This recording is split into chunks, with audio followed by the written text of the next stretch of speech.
Hi. Hi. I'm Bob. I'm an alcoholic. Hi, Bob. Sober through the grace of God and AA since the 10th of December 1967. For that, I'm very grateful. I don't know exactly, figure out how to start kind of as we go. So how many people here have less than 5 years of sobriety? How many people have between 5 and 10? How many people have over 10? Okay. My experience, I came in AA, I was pretty young. I was 23 when I walked in the door, 24 when I had my last drink by a week. I was newly married, had my last drink on my honeymoon. I started drinking when I was in my teens, 13, 14 years old. I was in high school. I was the second smallest kid in my class, 4'11", 95 pounds, mostly mouth. And always trying to kind of compensate and make up for that, trying to be a member of the in-group. I got to be a marginal member of the in-group, which is about as good as it got. And but when I found alcohol, my life changed. All of a sudden, I could drink better than most of the kids that were. Our high school, we were at a military high school on a college campus. It was kind of a serious military school. We shot guns in the summer and, shined shoes and marched and all that kind of stuff. And we had a lot of alcoholism in our class. My class was about 120 guys, and I think we have 10 members of Alcoholics Anonymous that I'm aware of, which is of the group I hung around with. There are 5 members of AA, which is, those are extraordinary numbers, and we've been friends since grade school. So we didn't select each other; we just happened to all be jerks, and but we all got recovery, which is very cool. I drank my way out of the University of Notre Dame in the middle of my senior year. I found myself as a pretty young guy, but I've screwed up everything. Whatever responsibilities I had, I screwed up. I was a good starter. I looked good. I was the guy you might want on your team, but pretty quickly, if you selected me to be on your team, you would have known you made a mistake.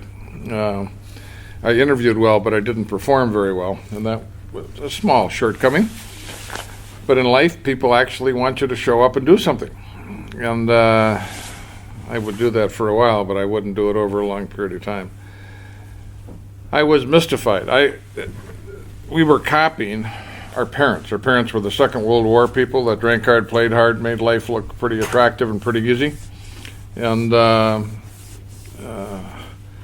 found myself, once the ball kind of topped the hill and drinking became, it was my answer, but all of a sudden it started to extract a price. And I kept paying the price, but the price kept getting bigger. And I kept trying to adjust it, and I couldn't adjust it. And I'm hanging out with the drinkers. Now I don't want to talk to the normies. I don't know what to do. And people are starting to tell me I got a drinking problem, so I have periods of time where I don't drink. And my problem doesn't go away.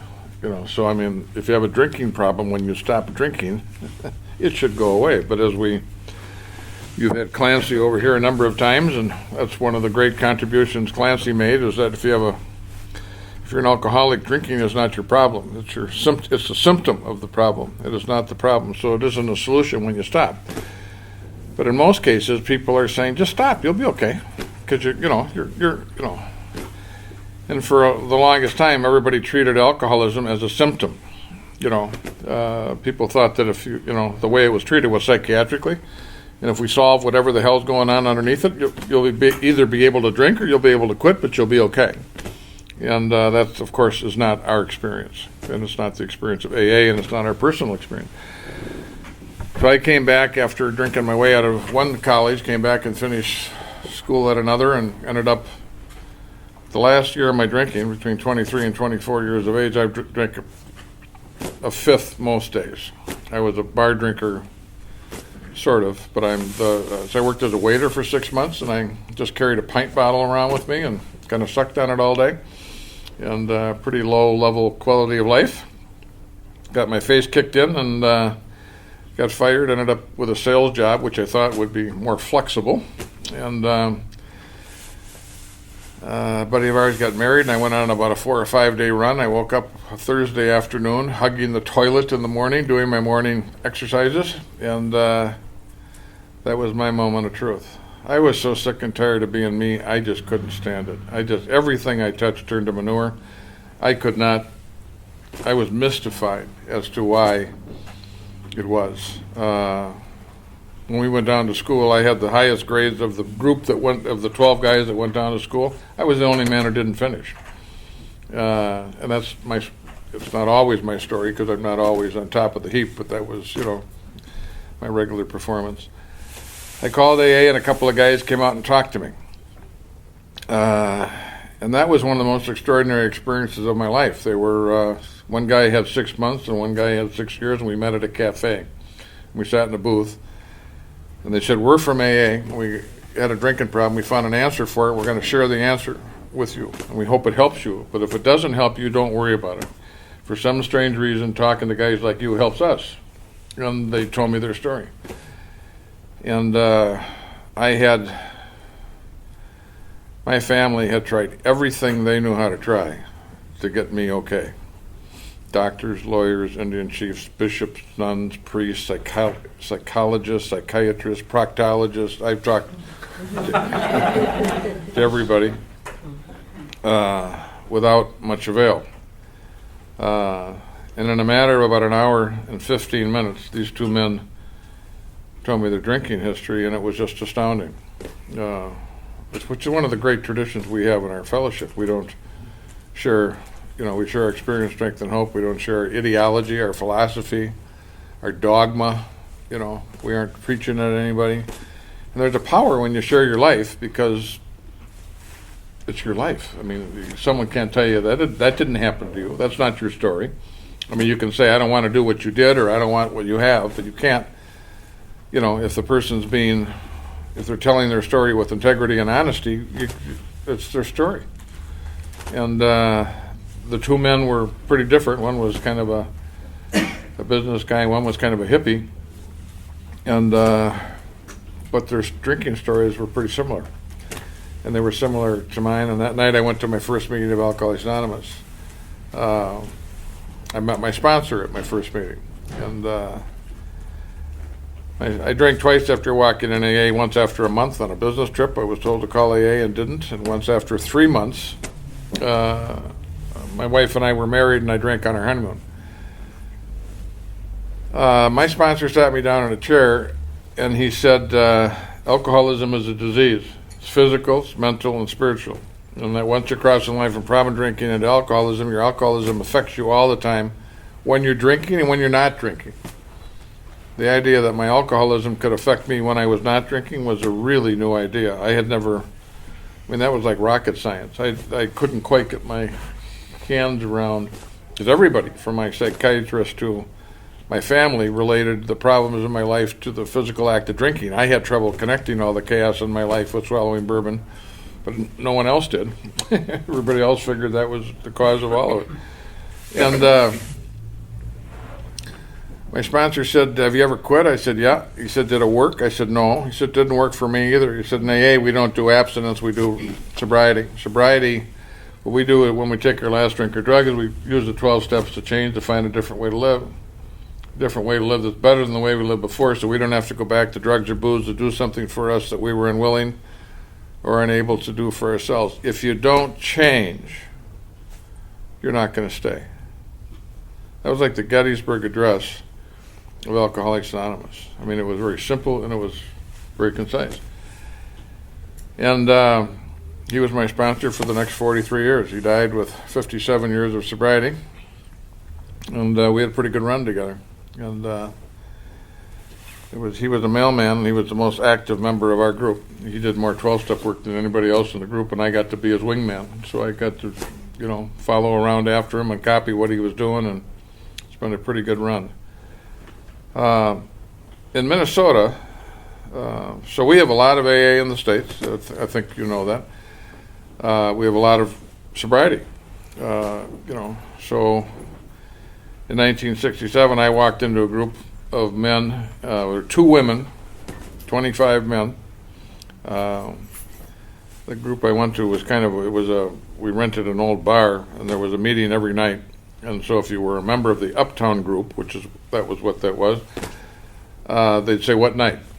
And I went Monday, I went Wednesday and Thursday and Monday to that group, and then I had other groups that I went to. In those days, we didn't go. People go to more meetings today than they did when I came in, or at least it's my perception. People go to more meetings because one of the reasons there are more meetings. In our area, 99% of the meetings were closed-step discussion groups. I didn't talk at my group for the first 25 years I was sober because we had one open meeting a month, and we asked outside speakers. So we would go to the meeting, and you would give the step for 5 minutes, and we would take roll call. If you weren't there, we'd have someone call and say why you weren't there, and we'd have assignments to wash the coffee cups and wash the ashtrays, and because everybody smoked in those days. But you got a pretty good exposure to the steps because we just kept circling through the steps. Some of the people from California didn't like our brand of AA. They thought it was too intellectual. They like speaker meetings. They think they were better representation, and everybody kind of likes what they came in with, what they did. But I'll tell you, I got a pretty good grounding in the program of Alcoholics Anonymous. In my mind, the program is 90% the steps. I mean, the content. I don't want to in any way diminish the fellowship and what happens person to person, because it's got to happen eyeball to eyeball, and what we do for each other and the friendships we have, I think, are beyond the word fellowship. Doesn't quite cover it, because it really is, I think the message of God is transmitted through people, and I think our sponsors and the other people in the group are just really, you need a sponsor and you need a couple of road dogs, as one of my sponsees calls them, so you can complain about your sponsor. You have to have a sponsor, and then you have to have 2 or 3 people that you can complain to about your sponsor. Those are both very necessary, and we had those. So I said, okay, I'll buy it. I'm an alcoholic, and if I'm an alcoholic and AA's got the answer, I've got a half a dozen things that are going on in my life, and if AA's got the answer, those things ought to be corrected and made okay. And hell, it might take a year. It might take 50. Is what the hell it might take. So I came in and I started doing the steps pretty quickly. I did my first 5th step when I was sober 90 days. My first 5th step wasn't very insightful. It was a recitation of the worst things that I had done. I didn't, even though I read the big book and I read the 12 and 12, I think many times when you do your first 5th step, it's kind of like a 3rd grade art project. You bring it home, your mom's going to put it on the refrigerator, but it isn't, the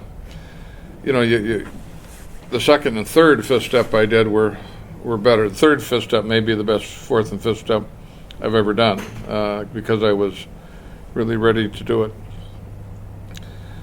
So I'm kind of mystified as to why I'm such a jerk, and why I keep hurting the people I like in my life, and why I don't seem to be able to perform very well. And I walk into a room of Alcoholics Anonymous to deal with my drinking problem, because I can't not drink. And when I drink, I can't work. Now some guys can make that adjustment. I was never able to make the adjustment. So I'm in trouble. I mean, I'm coming in late. I'm the company drunk. I mean, I am not hard to identify. And I'm in trouble, and I'm getting married. And I need a job. And in my family, if you were married and weren't taking care of your wife, you'd be in deep crap. You would not. You better move. Is what the hell you better do, because that formula ain't going to run in our family.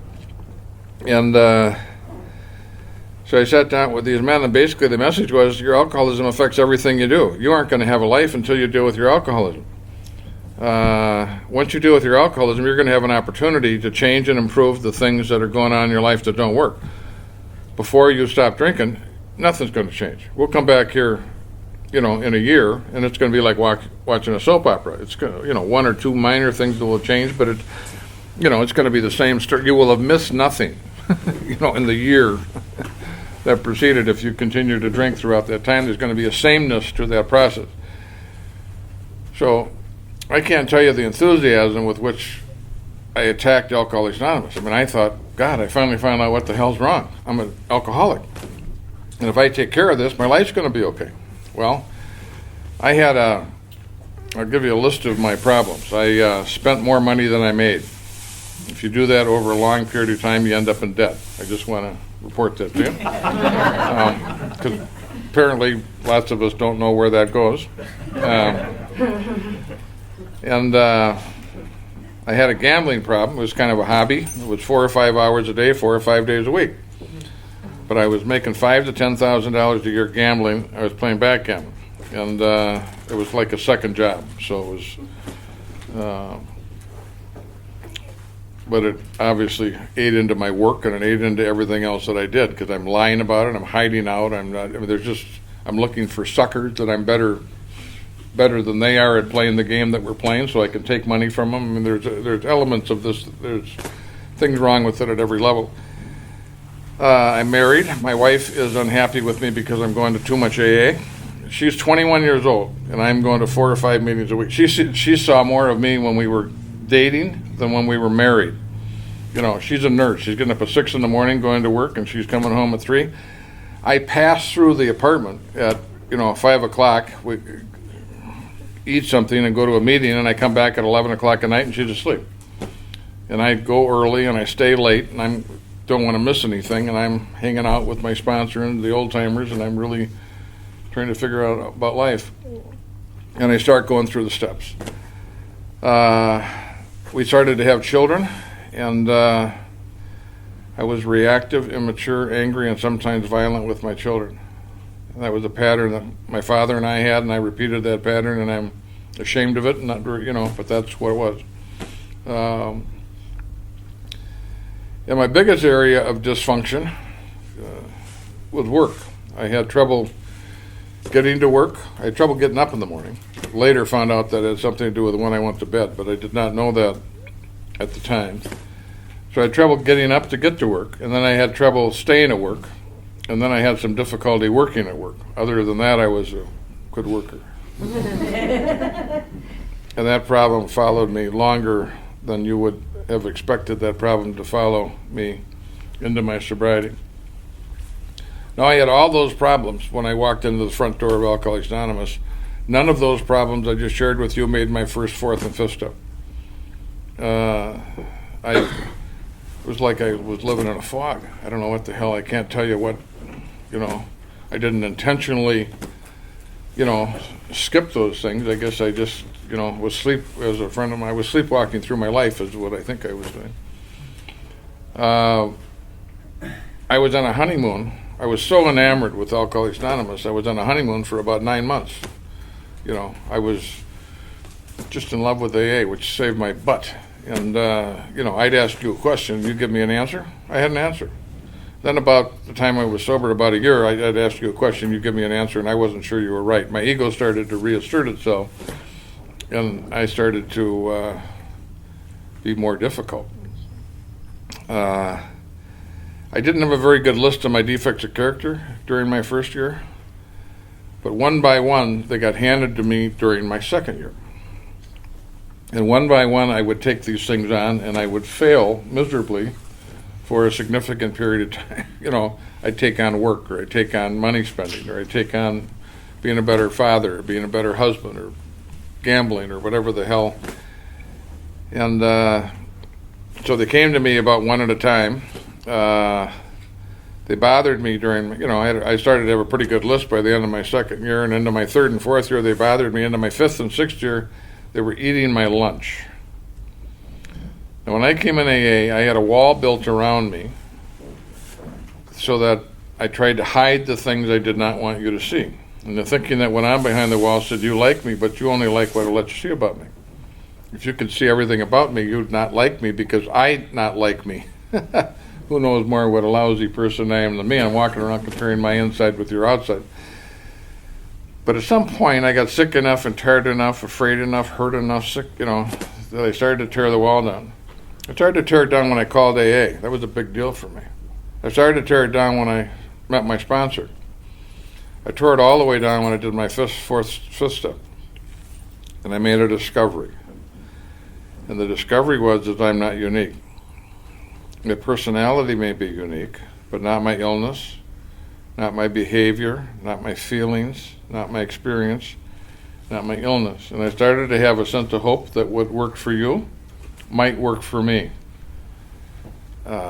Most of us never have a thought like that. I mean, we have this sense of profound uniqueness. And when you're that unique, so first of all, one of the reasons we have this profound uniqueness is we want to turn down all the advice people are giving us. So, I mean, what you do is no one ever had the whole deck of cards on me. My parents had part of it, my wife had part of it, my friends had part, but no one had all of it. Psychiatrists didn't have, so they'd come to me and they'd say, you should do this. And in my mind, I'd say, well, you think that because there's about 4 cards you're missing. If you knew about those things in my life, you wouldn't be giving me that advice, so why don't you just go away and get off my back? So I was able to neutralize anybody who gave me advice because I hold all the cards. I'm unique. They don't know. They don't have all the information on me. If you don't change that structure, you're going to look for the differences rather than the similarities, and you're going to walk out of Alcoholics Anonymous, or you're not going to do the work. And you have to, part of the surrender is to surrender our uniqueness. I came to Alcoholics Anonymous and I wanted to find a magic person who could look through me and tell me what was wrong and tell me what to do. And then I wanted to consider the advice I got, and if I agreed with it, and if I decided to do it, then I would do it. That never happened to me. I came into Alcoholics Anonymous, and I took the first step. Didn't even know what the hell I was doing, and I surrendered. And I became an alcoholic.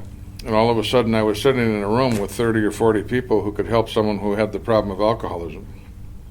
There weren't any experts on Bob. But there were people who knew a boatload about alcoholism and how to deal with it in your life. And I started to listen to those people. And they became my teachers. And when you're new, the whole damn room in some ways are your teachers. There's going to be people who you admire more and you like more and you connect with more. And so now so what happened to me is about halfway in the game, I'd get these problems that I was working on and I wasn't making much progress. And so brick by brick, I built my wall back up in Alcoholics Anonymous. I'd say, thank you very much for helping my drinking problem, but stay out of my sex life. Thank you very much for helping my drinking problem, but stay out of my finances, stay out of my marriage, stay out of my parenting, stay out of my gambling, stay out of my work. And brick by brick, sober, over a 4 or 5 or 6 year period of time, I built my damn wall back up, so I was hiding behind a wall in AA, going to 5 or 6 meetings a week with a sponsor. I was telling my sponsor 65% of what was going on. And in Australia, I know you tell your sponsor 100%. I think that's very cool. But I was only telling myself 65%. Life is lived forward, but understood backwards. You don't see it until you're past it. And it's understood in retrospect. And so I'm in deep, I find myself at 6 or 7 years of sobriety having run these problems out. I've got serious problems at work. I've got serious problems with my parenting. I'm in debt again. I cleaned up my bills through my first run through the steps. And in 7 years of sobriety, I'm in as much debt as I was when I came in. And so I'm in trouble in every area of my life. And I thought, crap, that's what I do with everything. I start well, I just don't finish anything. And here I am in AA. For 2 years I was the youngest guy in the group, and everybody's patting me on the head, and I'm my sponsor's wingman, and I look like I'm really doing great. And I'm behind this wall saying, "Can't you see I'm dying?" Everybody says, "Oh, Bob, you're really doing terrific," and I'm dying. I'm not working. I go to the club, and a new guy comes in, and I get him a cup of coffee and sit down. And he shares that bushel basket full of manure that we all bring in as new people.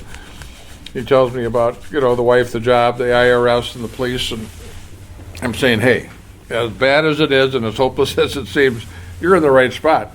If you come in here and get a sponsor and get in the book and just do the steps, you don't have to do them perfectly. You're going to be fine. See that guy over there 2 years ago? His life was a mess, and now he's just knocking it out of the park. You're going to be fine. Then I'd get in the car at 11 o'clock at night driving home. 5 years of sobriety. I said, Bob, when are you going to be fine? You know, you just bought a $400 sport coat at a store that you had a $400 bill at. When are you going to stop buying things you don't need with money you don't have to impress people you don't like? I didn't have an answer for when are you going to when are you going to stop gambling? When are you going to be a better father? When are you going to learn how to work? Everybody knows how to work, and you asshole, you don't know how to work. When are you going to learn how to work?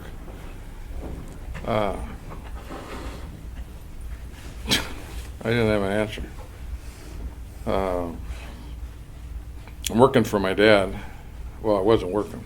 I worked for my dad for I think 2 years, as long as we both could stand it. I was the worst employee you could ever have on the planet.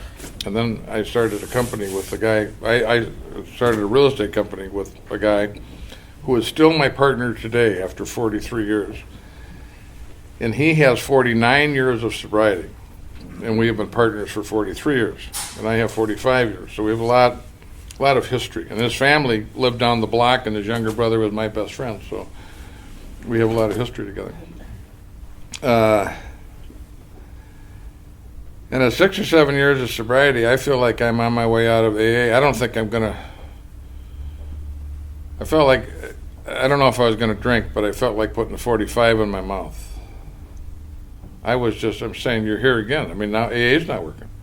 I mean, life wasn't working. You came to the one thing that you love AA, but there's something wrong. You got a built-in failure mechanism. There's something wrong with you, Tiger, that, and I really did not know what to do.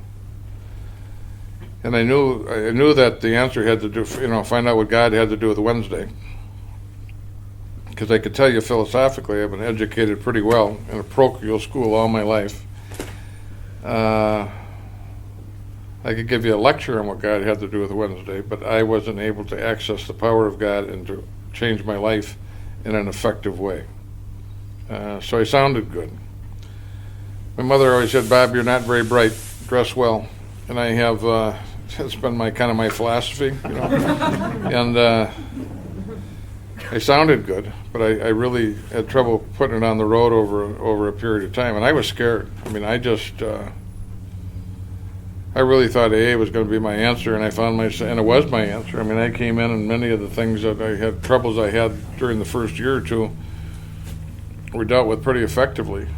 I love my sponsor. I love the meetings. I love, but I had trouble doing the work. And as time went on, my unmanageability and defects of character in the primary areas of my life started to eat into my marriage and eat into the way I saw myself, and I was less and less happy, and I found myself at 6 or 7 years of sobriety as unhappy as I was when I walked in the front door of Alcoholics Anonymous. So the subject, and I had done my best to go through the steps, and the trouble I had is, so let's just say I'm willing now, with the pain that I'm in, to turn myself into God. So God says, who's there? I'm saying, it's Bob. What do you want? So what do I want? My pants are on fire. I'm 7 years sober. I need help. Will you help? God said, yep, I'll help. So then I'm gonna ask what every guy asks when he's in trouble. Comes over to your house. What do I do? We all want to know what to do. And of course, it's not about doing, it's about being. Doing is the result. Being is a shift. And you don't have to be a rocket scientist to figure out what God might ask a young guy with the list of defects of character that I had. Get up in the morning. Go to work. Stay at work. Work at work. Get on a budget, which I think is an Al-Anon term. It's not in the book. It's a very, it's a difficult word. Get on a budget. Don't spend more money than you make. Stop gambling. Be kind and gentle to your wife. Be loving to your children. I'd say, crap, if I could do those things, I wouldn't need a God. What the hell you think I've been trying to do for the last 7 years? I thought, what the hell's the use of developing a relationship with God if you can't fulfill the conditions of the relationship? So I'm going to go to God. I'm going to turn myself in. He's going to ask me to do these 6 or 7 things that I've been trying to do for the last 6 or 7 years. And I can't do it. So as soon as I clean them up, as soon as I get, maybe if I got halfway through the list, I'd go turn myself in. But I'm not going to go. I can't have that conversation until my life's better. And I was stuck in that place for 2 years. 2 years. And I don't think the period of time that I was stuck and I went through this, I think was elongated because I was so young. I don't think necessarily. No one gets it in 2 years. So if you think you got it, you're full of crap. I mean, you just don't, you come in here and you just don't. I mean, it's just too big, it's too deep, it's too wide. It is, But the good news is we only get kind of fed it a spoonful at a time. I think if we saw how much there was to do, we'd be too intimidated in the process of going to do it. So you just it's kind of like going to school. I mean, they're giving the lecture on, sex education, but, the third graders hear it like a third grader, and the ninth graders hear it like a ninth grader, and the college people hear it like a college student. You kind of hear it at the level that you are, at the place that you are, and it's the same conversation, but it's your experience of that conversation is very different. And that's the nature of spiritual conversations. And when I was in that place for 2 years and I'm dying, and I did the only thing I knew how to do. I went back to the steps. Third time through the steps. And the first step was an absolute no-brainer. Powerless and unmanageable? Well, pretty obvious. Hell yes, I'm powerless. Hell yes, I'm unmanageable. But you know what I found out in that process? I lost step 2. I believed it for us, but not for me. I believed it for you, but not for me. Because I'm on the down escalator going up. I'm 7 years sober. I'm going to 5 meetings a week. And my life is just really a problem. And I don't know what to do about it. And when you're in trouble, I think you get more or less active. Certainly, that pain is a touchstone of growth. And the reason that pain is a touchstone of growth, when you're in enough pain, your ego starts to collapse. When your ego collapses, you're teachable. You're not in the way. When your ego really collapses, you're not there. And I started to see people in meetings that had more problems than I had, bigger problems, that were dealing with them with smiles on their faces and with dignity. And I started to come to believe again that God could restore Bob to sanity. I took step 3 on my knees with my sponsor in his office. We didn't do that in those days. We started to hear these guys from California. I thought, well, crap. This time I'm going to dot the I's, cross the T's. Awkward. Didn't want to do it, but I thought, I'm going to try it. So I, did it. And when I was done with my 3rd step, started into my 4th step. My previous 2 5th steps I had done with clergy, which is what we did. We didn't do them with our sponsors. You lined up a guy who was, that did 5th steps, and you went to him. But now I'm starting to hear about people are doing it with their sponsors. So I thought, well, okay.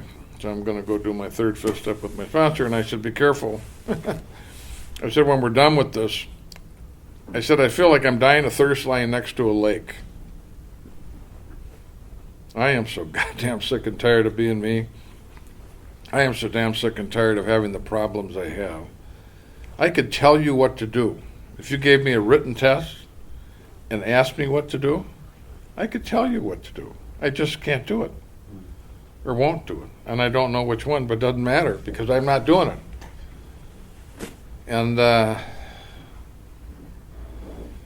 said, I think I'm ready. And I did my 5th step with the man. And when I was done, one of the things he recommended that I do is I go to a psychologist. He said, I had a pretty successful father. And he was kind of my hero, intimidating. had the same problem with him that I was having with my children. He was pretty physical with me, but aside from that, he was one of the most astounding men that I have ever had the privilege of having in my life. And I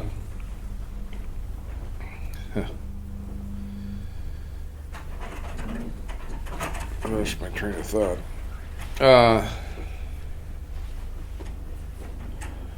He said, you have a lot of issues. So my idea was I'll never be as good as my father. I'll never be as successful as my father. No, this isn't even a matter of success. I mean, I have touched nothing. I have done nothing that would, I did 2 or 3 things that were good. But that was about it. And so he said, you got a lot of problems with work. You got a lot of problems with failure. You got problems with success. And you got problems with money. I want you to go find a psychologist that works with business people. And I'm a mailman. I don't know quite as much about that. But he said, I think that would help you. I did not want to go to a psychologist. I thought that felt like I was a failure in AA. You know, why the hell do I have to go? I mean, no one else is going to a psychologist. Why the hell do I have to go to one? Okay, so I call up the psychologist. He wants to know if I get my parents involved. I said, no. I said, my parents have been involved in my life enough. If you can't help me, find me someone who can. Will you get your wife involved? I thought, oh, shit. Well, when your wife's in the room, it's a very different conversation than when... The data bank is different. And I said, okay. And then he wanted my children in the room, 2 boys. I did not want my kids in the room, but because I was ashamed of how I occasionally would with my children. So I go to this guy, and I don't know, we're 5 or 6 weeks. I'm going once, I think I'm going once, maybe twice a week. And I'm explaining to this guy that I'm about to go bankrupt. My business is going down the chute. I'm busting my ass 2-3 hours a day. I don't know why it's having trouble.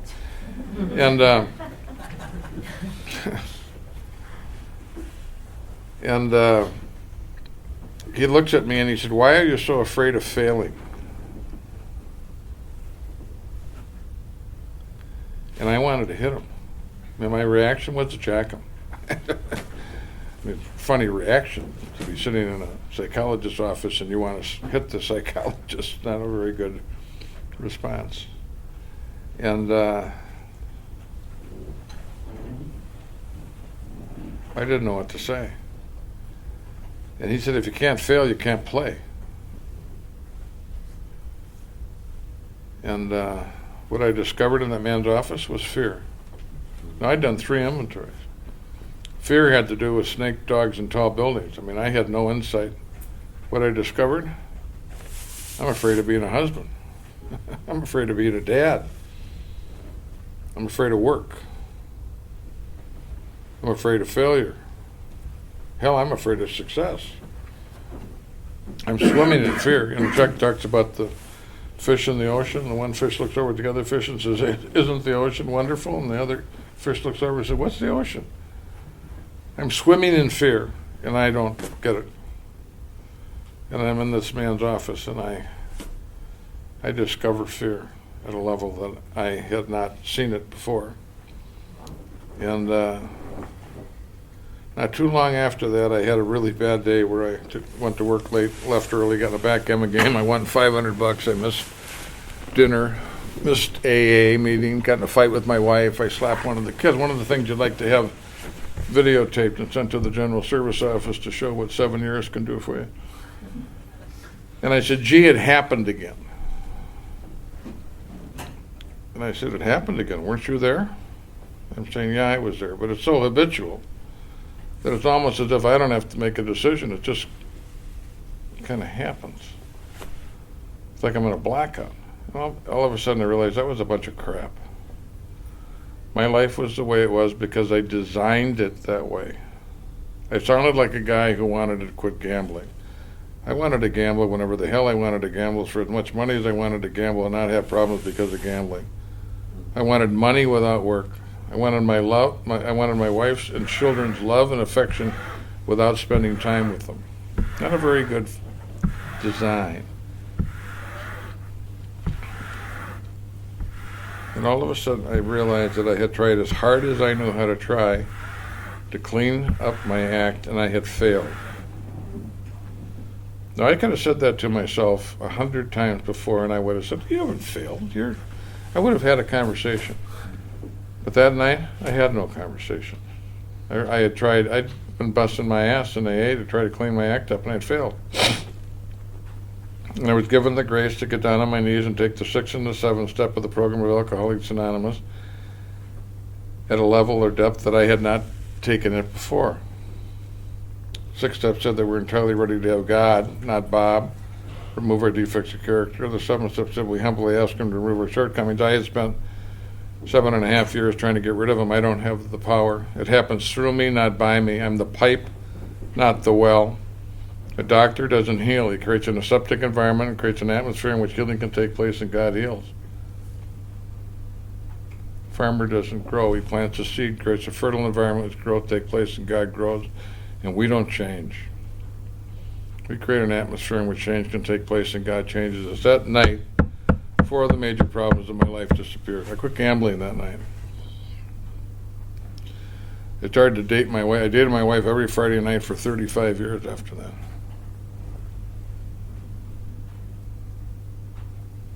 I made an appointment with my sponsor about when I'd go to work and how long I'd stay at work and what I'd try to do at work.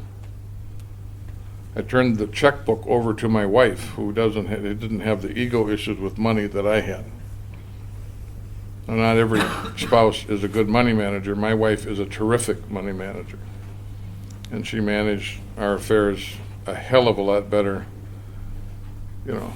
She could pay half a bill. Goddamnest thing I've ever seen. I wouldn't put you on the list until I had all the money. It might be a couple of years before I do that. And she managed us out of trouble in a relatively short period of time.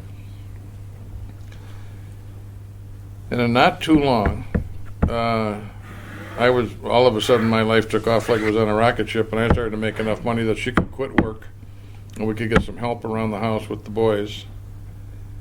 And all of a sudden her complaints about my activity in Alcoholics Anonymous started to reduce because the environment was more gentle and better and nicer and all that sort of stuff.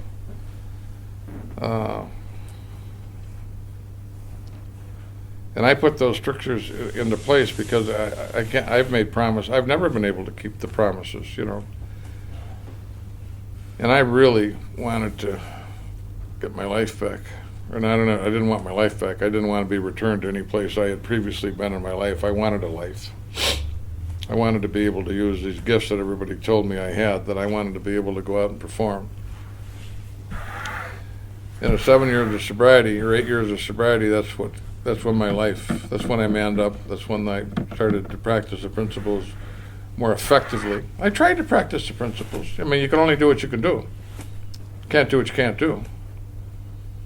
I remember Chamberlain. We started a roundup that has 9,000 people at it every year. But when we started it, Chamberlain was at the first one. And a buddy of mine and I started it. And we had Chamberlain, I think, for 3 of the first 5 years. And he was my hero. And he would come and we'd sit in his hotel room till, from 10 o'clock at night to 2 o'clock in the morning. And he'd hold court. And there'd be like 12 of us sitting on the floor listening to this. He was the most powerful man on a small group. Later, I would meet another man by the name of Bob White, who was my mentor. Chamberlain was not my mentor. Bob White was my mentor. He was my Chamberlain. But Chamberlain sat down, and he looked at me, and I was sitting right down there, and he said, "Kid, you're not going anyplace. You already are everything you're ever going to be." And then he looked at me, and he said, "I can tell you're disappointed by that." And I thought, "Disappointed? I don't even understand it."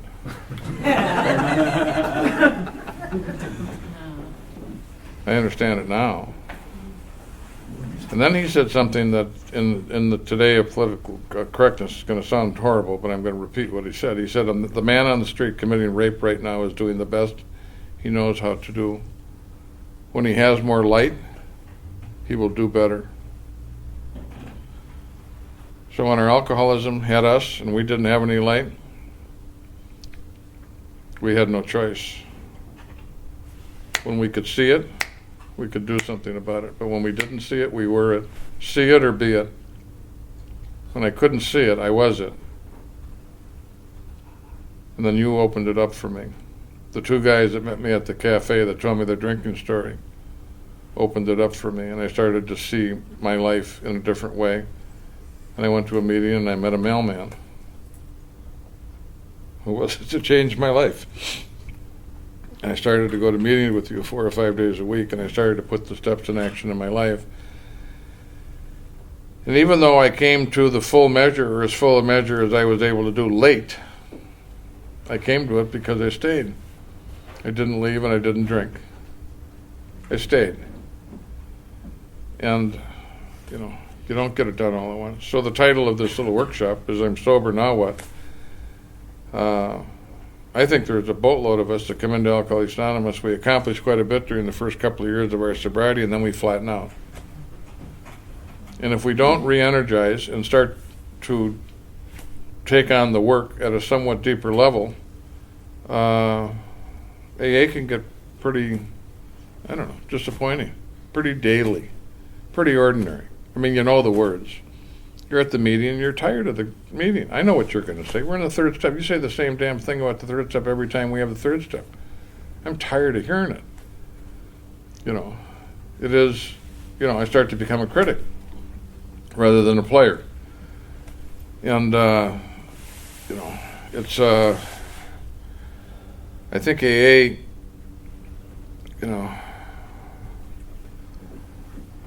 I think you can walk out of AA. I think you can drift out of AA.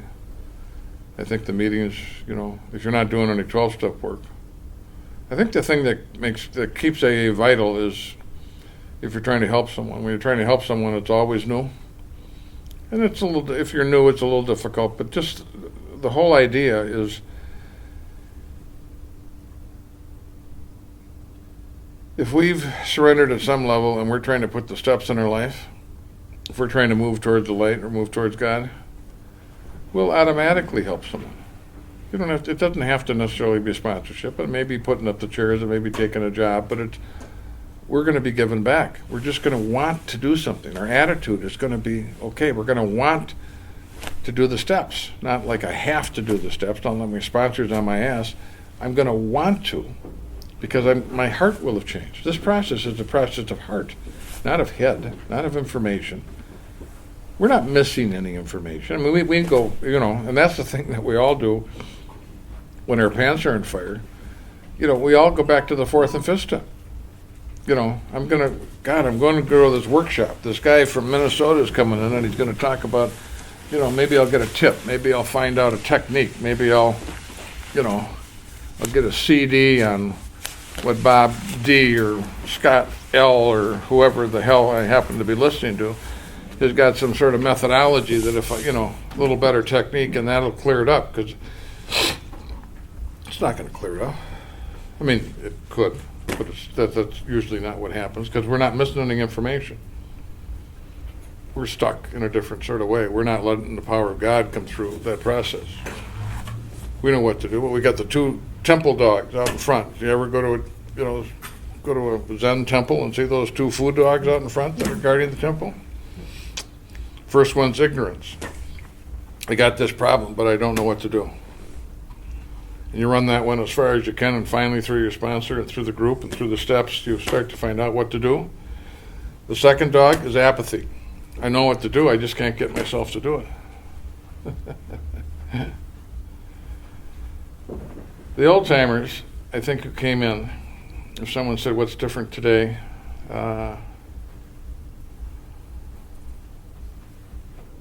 I think who we're getting is different today.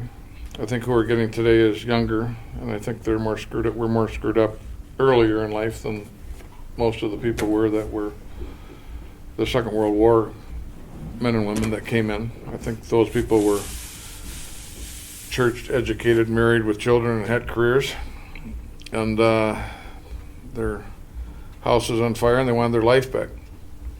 Not all, but in a more general sort of way. They were 40 years old, and now we're starting to get people who have been messed up since they've been teenagers. Not all, okay? I think AA still works the best for the ones that are kind of like the traditional alcoholic that we had. But I mean, it's the program will work with any of us. The program is as powerful. I mean, it is just astounding. It is transformational. The problem I think that most of us have is that because now recovery is kind of an industry, most of us they start interfering with our alcoholism, drug dependency pretty early in life, and we're not ready to have them interfere with us. So we start this cycle where everybody, where your family, your job, everybody else wants you to get well. But you don't want to get well. You feel like you're giving something up. Most of the old timers, at some point in time, even though they obviously were addicted and wanted to keep drinking, they got to a point where when they were ready to do it, they were like being let out of jail.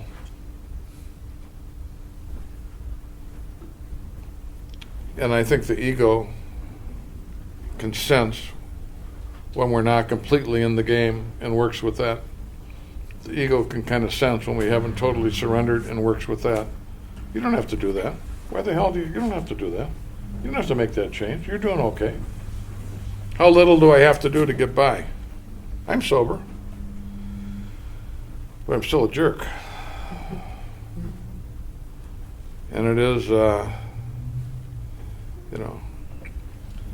so surrender is when you give your heart to the program, when you're not arguing with the program.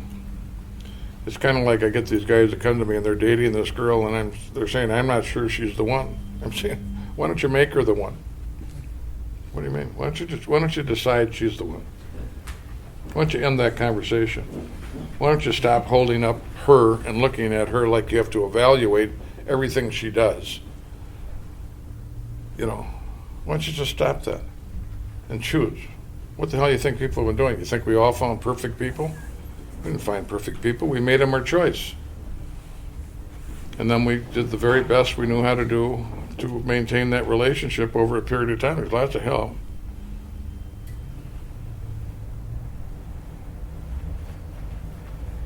So I think maintaining a relationship with the program, with God, the fellowship, over a lifetime is a very demanding and difficult thing. I think keeping your program vital and alive is a demanding and difficult thing. The worst of it is a lot of us are using psychology to practice our program. A lot of us are running the same game with their program that's being run out there in life. We're collecting merit badges. I go to more meetings than you do. I sponsor more guys than you do. I'm a better AA than you are. I go to a better group than you do. It's all the game. I like what a man by the name of Anthony DeMello was a wisdom teacher of mine, and he talked about people being on a bus going to paradise. And that's what we are. We're on a bus going to paradise. But we've got the shades down, and we're having fights on the bus about who has the best seat on the bus and who's the best dressed person on the bus, who's the smartest person on the bus, who's got the most money on the bus. It's what people do. If they don't have God, they don't have a program. But we can't afford generally to do that.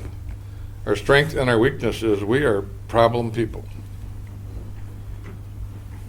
The consequences of us screwing up at a serious level are serious. It isn't that we just yell at someone. We may go out and have a relapse, and we may not make it back. And that's one of the reasons why we need to maintain our spiritual condition. One of the reasons why we go to meetings. It's one of the reasons why we have a program.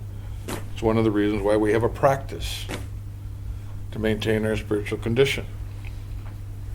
And people say, well, that's kind of lame. Yeah, in some ways it's kind of lame. In some ways we have to have a practice and go to meetings and have a sponsor and have a program to do things that healthier people. My wife has a program. My wife has been an Al-Anon 45 years. She's been a terrific partner. It's been a lot of sacrifices in the early days to put up with me. But my wife is naturally so much more healthy than I am. She's naturally so much more loving than I am. She's naturally so much more giving than I am. I mean, it's just almost laughable to watch our instinctive responses to situations, to our children, to trouble. She's just healthier. And, and I'm pretty healthy. I mean, I don't, but my instinctive reaction is to throw a hand grenade in it. I mean, I just don't, unattended, I'm a guy that gets in fighting luggage lines. I mean, I just don't, well, I don't think I should have to be in line. I don't know what the hell, I don't mind being in line if I'm in the front, but in general, I don't think I should have to be in line. I mean, so what do I think I am? Exempt? I mean, do I think I'm more important? That's a type of violence. I mean, if you have that attitude and you bring that into life, that's going to cause you problems. Am I more important than you are? Do I have more of a right to be in line ahead of you?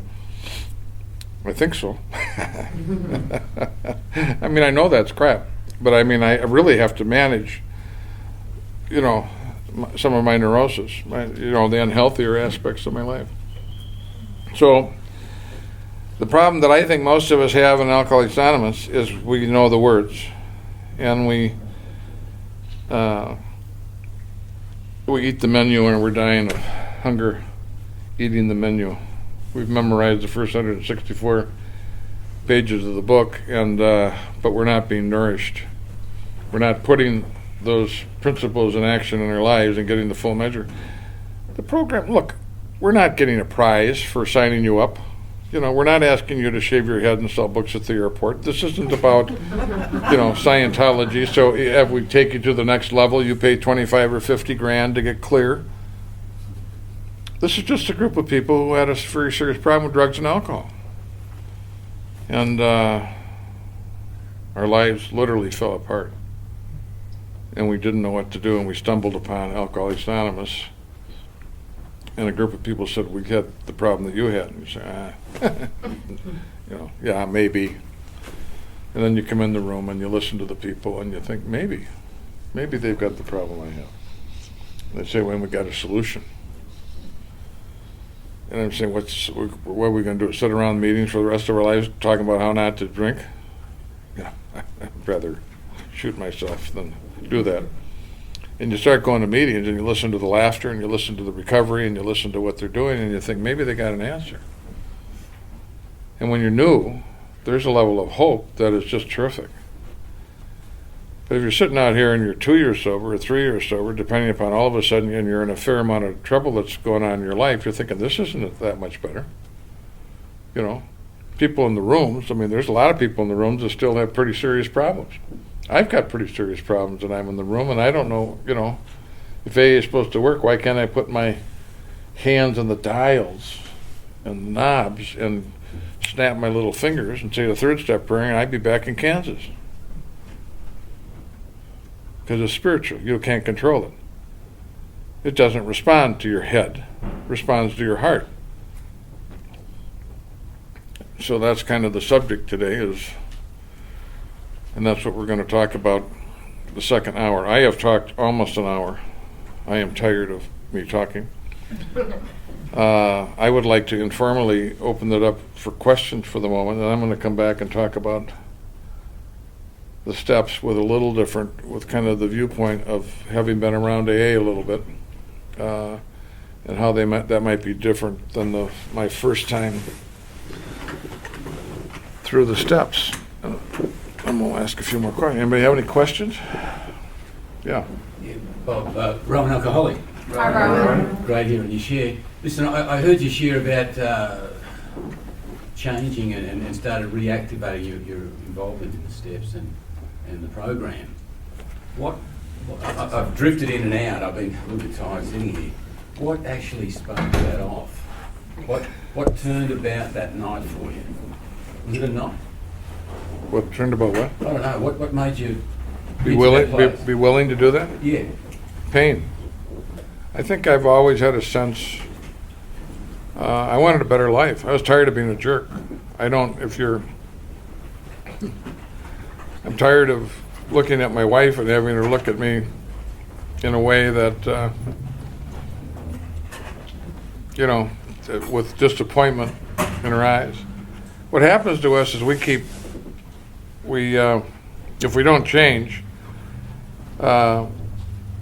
we find people that will put up with our crap until they won't put up, and then we just walk away and we take someone else into our life. We move away. We get a different job. We get a different spouse. We just hide. I was tired of that. I wanted to be like my dad. I wanted to be a good man in my own life. I wanted to pay my bills. I wanted to know how to work. I mean, when you're not a man and you're in a world full of men, you know that. And I'm an Alcoholics Anonymous, and I'm surrounded by some pretty good people. And I wasn't doing very well. And so what motivated that? I mean, the mirror. The mirror motivated that. I came into Alcoholics Anonymous, I stood naked in front of my mirror, and I saw my alcoholism, and I had to do something about it. When I was 7 years sober, I stood naked in front of my life, and I had to do something about it. So it was pain, it was hope, it was wanting to man up, have a full measure of life. I was still watching the miracle happen to other people. And frankly, it was still happening to me. I mean, if I look back on it, I don't want to sound too judgmental of who I was in that process. I think that was the process of this 24-year-old, coming to Alcoholics Anonymous and doing the best he knew how to do.